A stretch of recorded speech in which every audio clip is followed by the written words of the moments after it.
Welcome to our channel. Today we how to protect your online sales with Etsy. Quick tutorial step by step clearly. To protect your online sales with Etsy, start by setting up strong account security. Use a unique password for your Etsy account. Make sure to enable two-factor authentication for an extra layer of protection. Next, familiarize yourself with Etsy's policies on seller protections. Review their guidelines on prohibited items to ensure your products comply. Consider purchasing Etsy's shipping insurance for high-value items. This can help cover losses from shipping-related issues. Regularly monitor your messages and feedback from customers. Address any concerns or complaints promptly to maintain a positive reputation. Stay informed about phishing scams and fraudulent activity. Educate yourself on how to identify suspicious emails or messages. Utilize Etsy's tools for reporting counterfeit or suspicious listings. This helps protect your brand and integrity as a seller. Keep your inventory up to date to prevent overselling.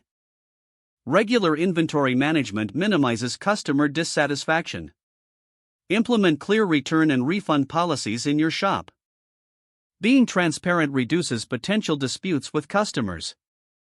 Engage with your audience through social media, but keep communications within Etsy's platform when discussing orders. This adds a layer of security to customer interactions.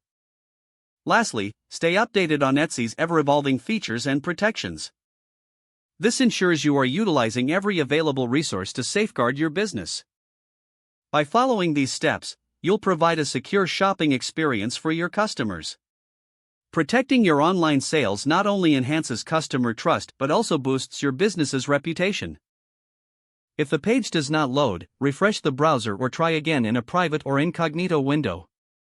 Make sure you are using the correct email address, then retype it carefully to avoid small typos.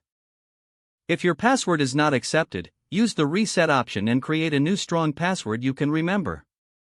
Check your spam folder for verification or security emails, then complete any requested confirmation steps. Enable two-factor authentication if available to improve account security and reduce unauthorized access risk. Don't forget to like this video and subscribe to our channel for more step-by-step tech guides.